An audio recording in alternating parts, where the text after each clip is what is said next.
नमस्कार फ्रेंड्स, आज हम उत्तर आधुनिकता का अध्ययन करेंगे। उत्तर आधुनिकतावाद या पोस्ट मॉडर्निज्म। फ्रेंड्स, ये क्या होता है?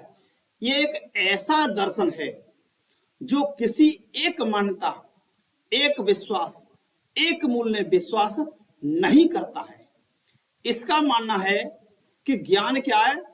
बहुलतावाद है, विखंडित है, आत्मनिष्ठ है। इसीलिए यह किसी भी सार्वभौमिक सत्य को स्वीकार नहीं करता है। यह असहमति, मतभेद और सहिष्णुता को महत्व देता है। तो देखते हैं पोस्ट मॉडर्निज्म, उत्तर आधुनिकतावाद। तो देखिए फ्रेंड्स, उत्तर आधुनिकतावाद जिसे पोस्ट मॉडर्निज्म कहते हैं, इस विचारधारा का उदय आधुनिकतावाद के बाद में हुआ था। तो इसमें क्या किया गया था? इसमें किसी भी सार्वभौमिक सत्य जो यूनिवर्सल ट्रुथ माना जाता है, सार्वभौमिक सत्य माना जाता है, उसको स्वीकार नहीं किया जाता है। इसमें स्वीकार नहीं किया जाता है, इसलिए यह एक बहुलतावादी दृष्टिकोण है। उत्तर आधुनिकतावाद क्या है? एक बहुलतावादी दृष्टिकोण है, मल्टी डायमेंशनल है, भिन्न भिन्न दृष्टिकोण से देखने की बात कहता है। इसलिए यह वैयक्तिकता को महत्व देता है। जो आपके व्यक्तिगत गुण हैं, व्यक्तिगत दर्शन है, सोचने का, समझने का, विचार और चिंतन करने का जो तरीका होता है, उसको स्वीकार करता है, न कि समाज में जो एक सामान्य मान्यता बन जाती है उसको स्वीकार नहीं करता है। अर्थ है प्रत्येक व्यक्ति के विचारों का, मूल्यों का, सिद्धांतों का महत्व स्वीकारा जाता है। अब देखते हैं, यह एक विचारधारा, एक मान्यता, एक विश्वास, एक दर्शन, एक पद्धति को स्वीकार नहीं करता है। एक ही बात को स्वीकार नहीं करता है, बल्कि उसको मल्टी डायमेंशनल अप्रोच में, बहुआयामी दृष्टिकोण से सोचने की बात कहता है।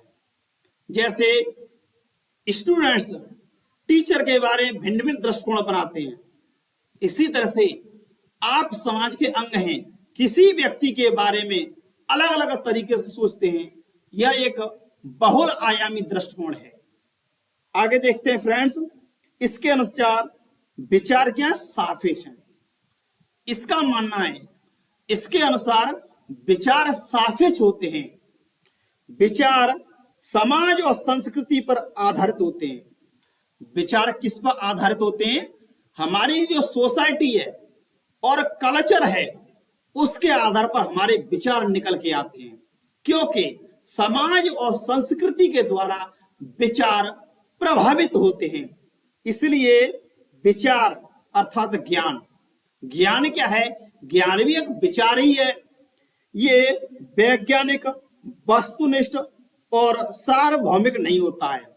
जो हमारे विचार होते हैं, हमारा दर्शन होता है, वह एक दृष्टिकोण से वस्तुनिष्ठ नहीं होता है, वैज्ञानिक नहीं होता है, सार्वभौमिक नहीं होता है, क्योंकि समाज में भिन्न भिन्न लोग होते हैं।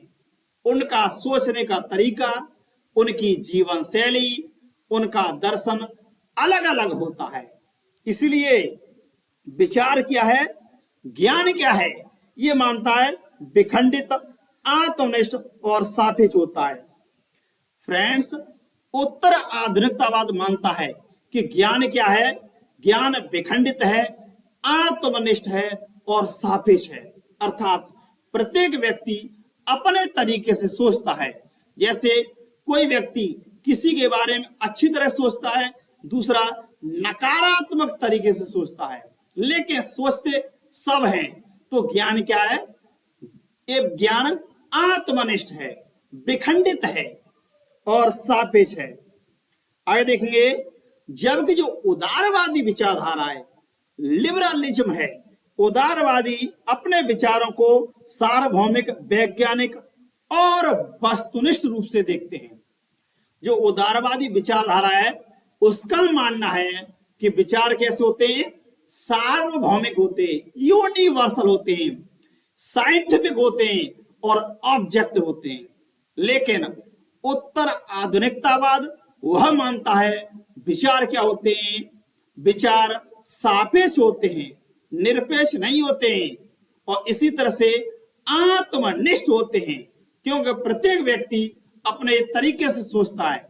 वह जिस समाज और संस्कृति का अंग होता है उसी प्रकार से सोचता है। जैसे आपने एक हाथी की कहानी सुनी होगी जिसमें कहा जाता है कि अंधों ने किसी के हाथी के जो आप कान होते हैं उनको सूपों से तुलना की थी, सूप। इसी तरह से किसी ने हाथी की तुलना अलग अलग तरीके से की थी क्योंकि उनका भिन्न भिन्न दृष्टिकोण था। इसी प्रकार से जो उत्तर आधुनिकतावाद है वह मानता है कि ज्ञान क्या है, विखंडित है, बिखरा हुआ है, समाज में बिखरा हुआ है। इसी तरह से आत्मनिष्ठ है, अर्थात प्रत्येक व्यक्ति का अपना दृष्टिकोण होता है। आगे क्या है, उत्तर आधुनिकतावाद यह अनिश्चितता, अर्थात एक निश्चितता पर आधारित नहीं है, अनिश्चितता है, असहमति है, क्योंकि समाज में भिन्न भिन्न व्यक्ति होते हैं तो उनके विचारों में, मूल्यों में अंतर पाया जाता है, इसलिए यह असहमति को स्वीकार करता है।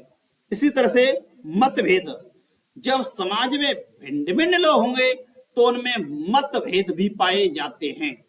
बहुलवाद है, अर्थात बहुआयामी होता है।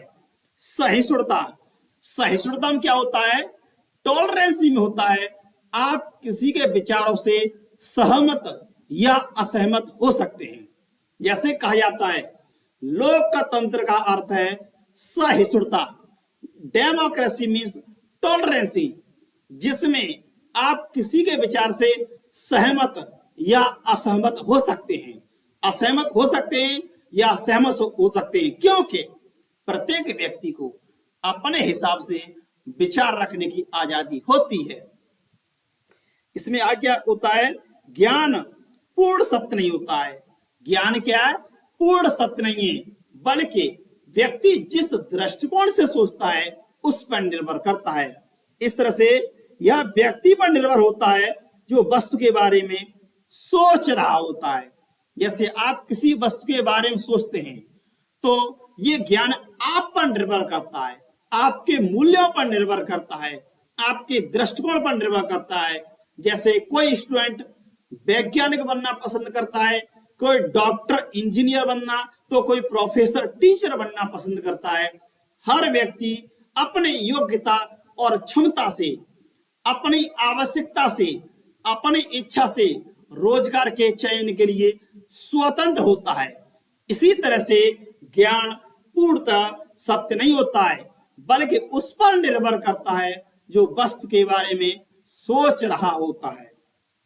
आगे देखेंगे, इस तरह से विश्व का ज्ञान किसी वस्तुनिष्ठ और सार्वभौमिक रूप से प्राप्त नहीं हो सकता। जो विश्व में ज्ञान है वह किसी एक चीज से या एक नियम से नहीं सीखा जा सकता। ज्ञान भिन्न भिन्न रूपों में हो सकता है। फ्रेंड्स, एक पुस्तक है the origins of post modernity, अर्थात उत्तर आधुनिकतावादी विचारधारा का जन्म कैसे होता है। ये फ्रेंड्स पेरी एंडरसन ने पुस्तक लिखी है। पेरी एंडरसन ये पुस्तक लिखते हैं the origins of post modernity, अर्थात उत्तर आधुनिकतावादी विचारधारा का जन्म कैसे होता है। आगे देखते हैं, उत्तर आधुनिकतावाद देरदा के विखंडनवाद या विसंरचनावाद पर आधारित है। एक देरदा नामक के थिंकर हैं। देरदा ने विखंडनवाद या विसंरचनावाद का एक सिद्धांत दिया है। इसमें ये कहते हैं कि पाठक, जो पढ़ने वाला, पाठ्य पुस्तक का अर्थ व्यक्तिगत रूप से विश्लेषण करेगा। जैसे आप कोई पुस्तक पढ़ रहे हैं तो उसका निचोड़, उसका निष्कर्ष आप अपने हिसाब से निकालेंगे, न कि उसको लिखने वाले के हिसाब से। जैसे आप अपने समाज और संस्कृति के द्वारा उसमें लिखा गया है उसकी व्याख्या करेंगे, न कि उसके राइटर के दृष्टिकोण से, न कि लेखक के दृष्टिकोण से स्वीकार करना आवश्यक नहीं है।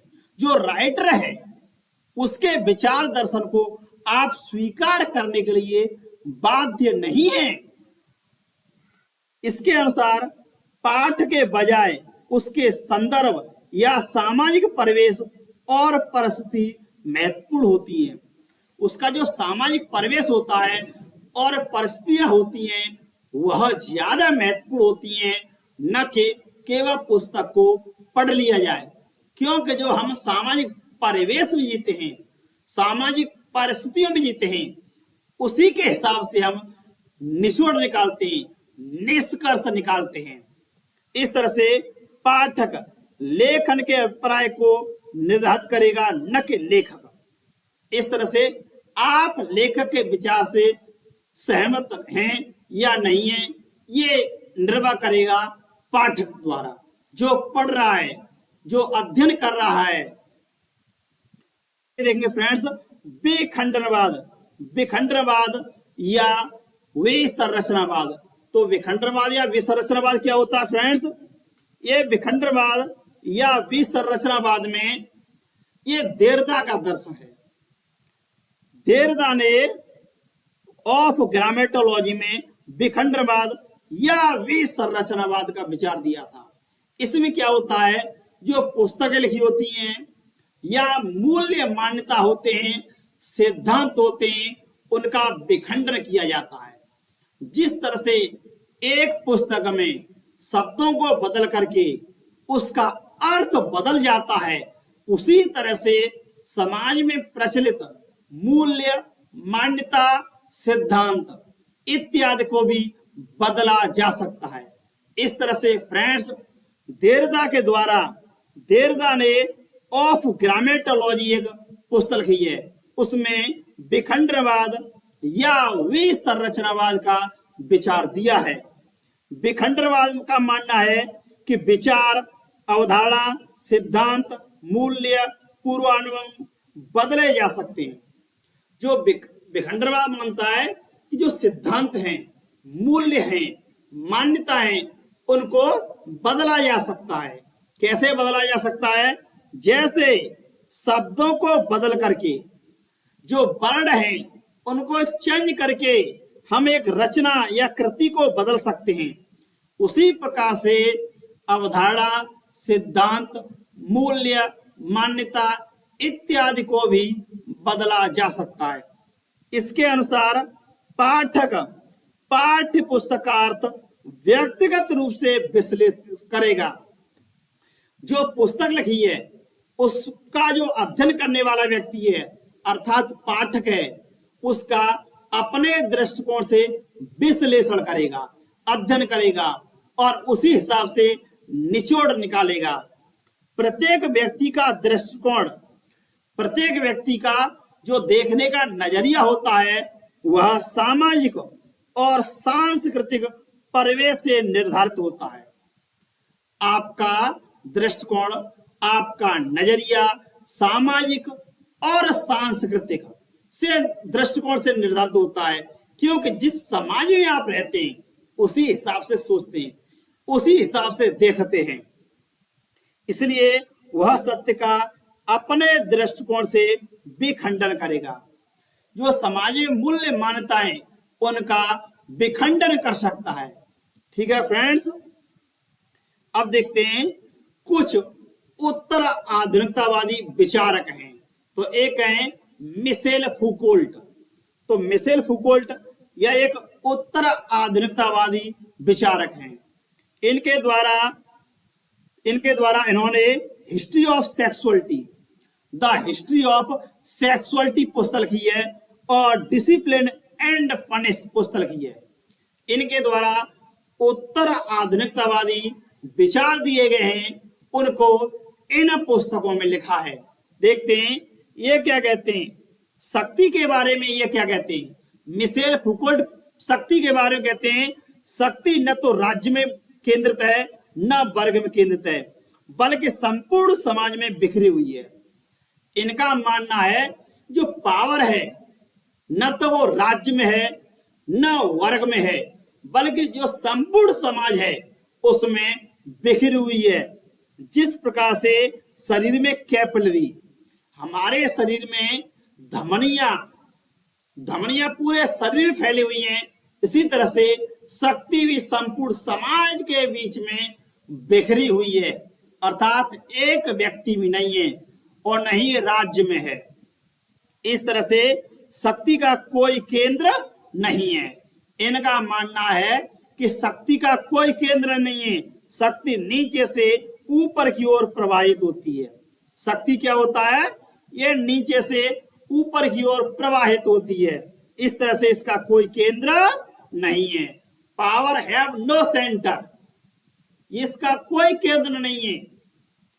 आगे देखते हैं, शक्ति से ज्ञान का निर्माण होता है। ज्ञान का निर्माण किससे होता है? शक्ति से ज्ञान का निर्माण होता है। ये उत्तर आधुनिकतावादी मिशेल फुकोल्ट का मानना है। इस प्रकार ज्ञान ही शक्ति है। शक्ति सामाजिक संबंधों में विद्यमान होती है। जो समाज में संबंध पाए जाते हैं वहां शक्ति भी पाई जाती है। वर्तमान देखा जाए, व्यक्ति अपने शरीर का ज्ञान होने पर, जो वर्तमान में जो दृष्टिकोण चल रहा है उसमें क्या कहते हैं, ये व्यक्ति को अपने शरीर का ज्ञान होने पर उसे शक्ति प्राप्त हो जाती है। वर्तमान में शक्ति सरकार नहीं बल्कि गवर्नमेंटलिटी से प्राप्त होती है। शक्ति सरकार से नहीं बल्कि सरकार की जो अप्रोच होती है, पद्धतियां होती हैं, उपकरण होते हैं, उसमें निहित होती है। जैसे देखा जाए, पासपोर्ट, राज्य की सरकार होती है, वह पासपोर्ट जारी करती है। आधार कार्ड सरकार के द्वारा बनाया जाता है। ये शक्ति को ज्ञान के रूप में परिभाषित करते हैं। इस तरह से मिशेल फुकोल्ट का मानना है कि शक्ति क्या है? ज्ञान है। शक्ति को ज्ञान के रूप में परिभाषित करते हैं और इसे जैविक शक्ति कहते हैं। क्या कहते हैं फ्रेंड्स? इसे यह जैविक शक्ति कहते हैं।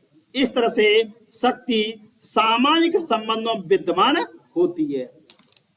फ्रेंड्स, उत्तर आधुनिकतावादी विचारक मिशेल फुकोल्ट का मानना है कि शक्ति न तो केंद्र में है न राज्य में है बल्कि संपूर्ण समाज में है और शक्ति को यह ज्ञान के रूप में परिभाषित करते हैं। और शक्ति सामाजिक संबंधों में पाई जाती है और इनके द्वारा पुस्तक की जाती है द हिस्ट्री ऑफ सेक्सुअलिटी और डिसिप्लिन एंड पनिश। धन्यवाद स्टूडेंट।